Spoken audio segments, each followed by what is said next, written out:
नमस्कार, आप देख रहे हैं खबर मध्य प्रदेश और मैं हूं आपके साथ प्रियांशु शर्मा। ये रुख करते हैं इंदौर से जुड़ी तमाम खबरों पर। इंदौर शहर में हत्याओं का सिलसिला थमने का नाम नहीं ले रहा। शनिवार को बेटी द्वारा पिता की हत्या के सनसनीखेज मामले के बाद रविवार रात को फिर हत्या की घटना सामने आई। यहां द्वारकापुरी थाना क्षेत्र की आस्था पैलेस कॉलोनी में आपसी विवाद में सुनील चौहान नामक युवक की चाकू मारकर हत्या कर दी। घटना की जानकारी लगते ही मौके पर पहुंची पुलिस ने मामला दर्ज कर जाँच शुरू कर दी है।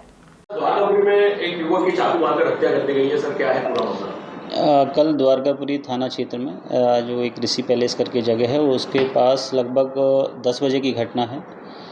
वहाँ कुछ नवयुवक जो लड़के हैं वो बैठ के जिस भी प्रयोजन से बैठे हों कुछ विवाद हुआ है। विवाद के बाद एक सुनील चौहान करके जो लगभग 23-24 साल का लड़का है उसको स्टैब इंजरी हुई है चाकू से उसके जांघों पे, और जो बॉडी के नीचे वाले पार्ट पे कुछ स्टैब इंजरी हुई है, चाकू से मारा गया है। उसके घर वालों को सूचना मिली, तत्काल वो एक प्राइवेट हॉस्पिटल में उसको लेके गए, जहाँ से प्राइमरी ट्रीटमेंट देने के बाद उसको MYH हॉस्पिटल रेफ़र कर दिया गया। वहाँ डॉक्टर्स ने उसको ब्रॉड डेड घोषित किया, बॉडी को मॉर्चुरी में रखवा दिया गया था। अभी जो इसमें प्रारंभिक तौर में जो बात सामने आ रही है वो एक आकस्मिक विवाद को लेके बातें सामने आ रही हैं, और संभवतः जो मृतक है वो इस हालत में था कि वहाँ से उठ नहीं पाता या चल नहीं पाता या फ़ोन भी नहीं कर पाया था उसकी फैमिली को, तो शायद एक्सेसिव ब्लीडिंग की वजह से उसकी मृत्यु हो गई है। सर बताया जा रहा है घटनास्थल पे कोई युवती भी की बात ये पुलिस तत्काल जैसे ही सूचना मिली पुलिस तत्काल मौके पे पहुंची। मौके पे उसके जो भाई बहन जो उसको सबसे पहले जाके घायल को उठाए थे उनसे बात की और वहाँ आसपास के लोगों से बात की, तो उन्होंने बताया कि वहाँ 2 से 3 लड़के और एक युवती को वहाँ से भागते हुए देखा है। अब घटना का कारण क्या रहा है, जो ये वारदात हुई है इसके पीछे क्या रीज़न है, इसके पुलिस लगातार इसमें इन्वेस्टिगेशन कर रही है, और जो कुछ संदिग्धों के नाम आए हैं उनके बारे में 4 टीम बना दी गई हैं। उम्मीद है कि जल्दी पुलिस की गिरफ्त में होंगे। मृतक के जो परिजन है पूर्व में भी सर इन लोगों की शिकायत कर चुके थे इस तरह की कि मेरे लड़के को खतरा वगैरह है इस तरह? नहीं, इस तरीके की शिकायत मेरे संज्ञान में नहीं है, और जो इसमें जो संदिग्ध है जो मृतक है उसके काफ़ी आपराधिक रिकॉर्ड 5-6 आपराधिक रिकॉर्ड हैं। जो इसमें जो प्राइम सस्पेक्ट है उसका कोई आपराधिक रिकॉर्ड नहीं है, तो इनके बीच में कुछ कोई ऐसा विवाद था ऐसा अभी पुलिस के संज्ञान में नहीं है। लेकिन पुलिस बड़ी ही गंभीरता से सारे बिंदुओं को इसमें जांच में ले रही है, और जो भी वजह होगी उम्मीद है शायद इवनिंग तक हम जो सस्पेक्ट हैं जो अक्यूज़्ड हैं उनको हिरासत में ले लें, और जो पूरा खुलासा है पुलिस को घटना के बारे में खुलासा करें।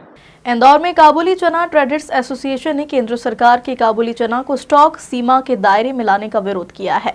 काबुली चना ट्रेडर्स एसोसिएशन ने केंद्रीय उपभोक्ता मामले के विभाग द्वारा 21 जून 2024 से काबुली चना पर लगाए गए भंडारण सीमा को हटाने का आग्रह किया है। एसोसिएशन ने इसके लिए अनेक कारण, तर्क तथा आंकड़ेगत प्रमाण भी दिए गए हैं। आभार व्यक्त करना चाहूंगा कि आपने बहुमूल्य समय निकालकर यहाँ हमारी इस ज्वलंत मुद्दा पर सरकार एवं सभी वर्गों का ध्यानाकर्षण करने के लिए आप यहाँ पधारे। भारत सरकार द्वारा 21 जून 2024 को अन्य दलहनों के साथ काबुली चने के ऊपर भी स्टॉक सीमा लगाई जा चुकी है, जो 12 जुलाई से क्रियान्वित की जाएगी। तो उसी के पुरजोर विरोध हेतु यह पत्रकार वार्ता बुलाई गई है। मैं राजुल सारडा, काबुली चना ट्रेडर्स एसोसिएशन जो कि एक रजिस्टर्ड संस्था है, काबुली चने से जुड़े हुए हर वर्ग के लोगों की एक संस्था है, उसके लिए आपका ध्यानाकर्षण करना चाहूँगा। पहली बात ये, काबुली चना की जो स्टॉक सीमा लगाई जाती है तो वो किसी आंकड़े किसी फैसले के लिए कोई आंकड़े होने चाहिए। सरकार काबुली चने का कोई अलग से आंकड़े संग्रहित नहीं करती है, उनके पास न इसके उत्पादन, न ही इसकी डोमेस्टिक खपत, न ही इसके निर्यात से संबंधित कोई आंकड़े हैं। तो फिर इस डिसीजन पे सरकार किस तरह पहुंची, ये एक बहुत बड़ा सोचने वाला विषय है।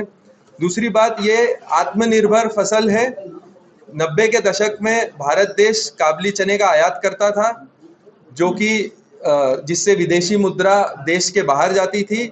मध्य प्रदेश, मालवा और निमाड़ के किसानों ने अपने खून पसीना एक करके इस काबुली चने की फसल को 5000 टन से लेके, जो कि 90 के दशक में 5000 टन थी, वो आज 5 लाख टन तक उन्होंने पहुंचा दिया है।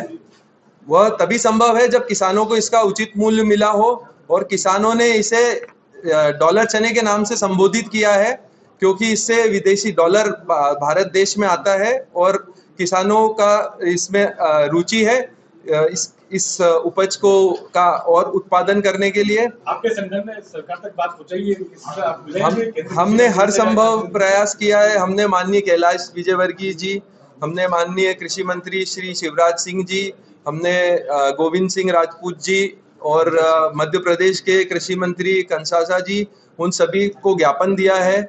हमने इंदौर के सांसद, उन्होंने अपनी तरफ से एक इस विषय को समझा है और उस पे आगे हमको आश्वासन दिया है कि उस पे उचित कार्रवाई की जाएगी। उस पे आपको इससे स्टॉक लिमिट से बाहर कराने के उन्होंने हमको आश्वासन दिया है।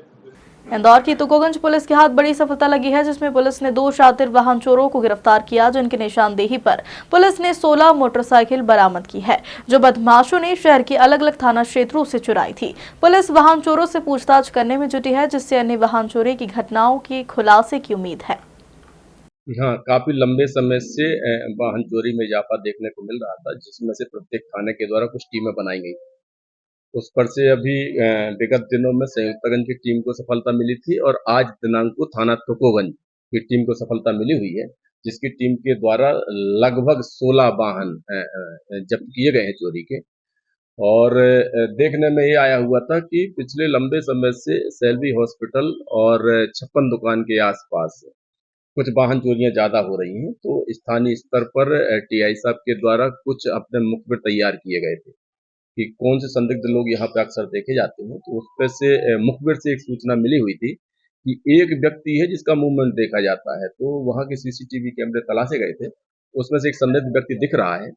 एक और भी उससे संबंधित एक संदिग्ध व्यक्ति आगे दिख रहा है जो नाबालिग है, और उस पर से फिर संबंधित व्यक्ति का पता उठाया गया, तो पता मिलने पर देपालपुर का रहना पाया गया, जिस पर से हमारी टीम के द्वारा उसको पुलिस सुरक्षा में लिया गया है, जिसके वजह कब्जे से लगभग 16 वाहन जब्त कर लिए गए हैं। हालांकि उसके द्वारा 19 वाहन चोरी अभी तक कबूली गई हैं और उसकी निशानदेही पर 2 अन्य लोगों को गिरफ्तार किया गया है, जिसमें से एक मिस्टर गौड़ है जो बेसिकली रहने वाला धार का है, लेकिन वर्तमान में देपालपुर में ही रहता है, और इनके कब्जे से भी कुछ वाहन वजह सबूत जब्त किए गए हैं। देश भर में सोमवार को डॉक्टर और चार्टर्ड अकाउंटेंट डे मनाया गया। इधर इंदौर में भी इस दिन को सभी जगह उत्साह के साथ मनाया गया। लोगों को नई जिंदगी देने वाले डॉक्टर्स और आर्थिक स्थिति को मजबूत बनाने वाले चार्टर्ड अकाउंटेंट के लिए इंदौर नगर निगम में खास कार्यक्रम आयोजित किया गया, जिसमें महापौर पुष्यमित्र भार्गव भी शामिल रहे। आज डॉक्टर्स डे और चार्टर्ड अकाउंटेंट्स डे है।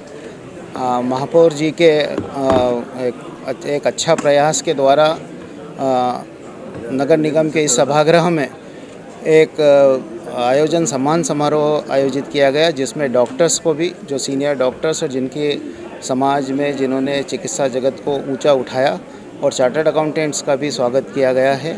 और ये बहुत ही अच्छा प्रोग्राम रहा, बहुत ही सराहनीय रहा, और हम उम्मीद करते हैं कि हम आगे भी इस तरह के प्रोग्राम महापौर जी की तरफ से होते रहेंगे। लोगों के स्वास्थ्य की चिंता करने वाले और देश की आर्थिक स्थिति और आर्थिक स्वास्थ्य की चिंता करने वाले हमारे चार्टर्ड अकाउंटेंट्स और डॉक्टर्स, जिनका समाज में एक बहुत महत्वपूर्ण रोल भी है, जिम्मेदारी भी है, ऐसे जो हेल्थ और इकोनॉमी के वॉरियर्स हैं, उनको रिकग्निशन मिले, उनके किए हुए काम से समाज को संदेश मिले। इस दृष्टि से पिछले वर्ष से इंदौर नगर निगम ने सीए और डॉक्टर्स फेटर्निटी में ऐसा अद्भुत काम करने वाले, जिनके काम से समाज को नई दिशा मिली है, उनका सम्मान समारोह शुरू किया था। ये द्वितीय वर्ष में आज निगम के परिषद हॉल में शहर के सभी डॉक्टर्स, चार्टर्ड अकाउंटेंट्स के बीच जूरी ने जिन नामों को तय किया था, उनका सम्मान किया गया। साथ ही आने वाले समय में इन फेटर्निटीज़ की इंदौर शहर के विकास में क्या भूमिका हो, क्या सहयोग हो, उस पर भी हमने चर्चा की है। मैं डॉक्टर्स डे और सीए डे पर सभी को बधाई देता हूं, शुभकामनाएं देता हूं। आज 1 जुलाई डॉक्टर्स डे है, सीए डे है, जीएसटी डे भी माना जाता है, तो हम सब मिलकर ये 1 जुलाई का दिन मना रहे हैं। महापौर जी ने एक नई पहल चालू करी थी पिछले साल से, जब वो हमारे साथ मिलकर ये दिन सेलिब्रेट करते थे एंड उसी को आज कंटिन्यू करते हुए आज कुछ डॉक्टर्स और सीए जिनने अपनी फील्ड में कुछ अच्छा हासिल किया है, जो काफ़ी लोग को मोटिवेट कर रहे हैं, उनका सम्मान किया है।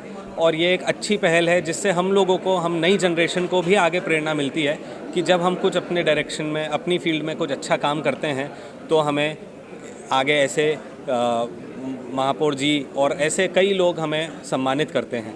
तो हम इस दिवस को बहुत इम्पॉर्टेंट भी मानते हैं क्योंकि हमारा इंस्टीट्यूट, जैसे institute of chartered accountants of India है, उसको आज 75 वर्ष कंप्लीट हो चुके हैं। एंड एक अपने आप में एक ये अद्भुत बात है कि कोई इंस्टीट्यूशन को 75 वर्ष कंप्लीट हो गए हैं और हम ये सब मिलकर मना रहे हैं, तो हमारे लिए एक बहुत गौरवान्वित बात है। Thank you so much. भर में 1 जुलाई से अंग्रेजों के कानून को हटाकर 3 नए कानून लागू हो गए हैं। इंदौर में भारतीय दंड संहिता के तहत पहला केस बाणगंगा थाना क्षेत्र में हुआ, जिसमें मारपीट और वाहन में तोड़फोड़ संबंधित धाराएं लगाई गई। हाँ, जोन 3 में बाणगंगा में अपराध धारा सदर 871/24 का मामला पंजीबद्ध किया गया है, जिसमें एक राय होकर के और कुछ लोगों के द्वारा जो मिस्टर तिवारी है उन पर मारपीट की गई थी और उनके रिक्शे पर तोड़फोड़ की गई थी। तो उस पर से अपराध धारा सदर 3-5 जिसमें एक राय होकर के 296 जिसमें अश्लील गालियाँ देने वाली बात लिखी गई है, 324(4) और 5 की धारा लगाई गई है जिसमें रिष्टि का उल्लेख किया गया है, और 351 जिसमें से आपराधिक अभित्रास किया गया है। इन धाराओं में प्राथमिकी दर्ज कर ली गई है और सामान्य मारपीट का ही मामला है और मामले को विवेचना में लिया गया है नए कानून के तहत। फिलहाल खबरों में इतना ही। बने रहिए खबर मध्य प्रदेश के साथ।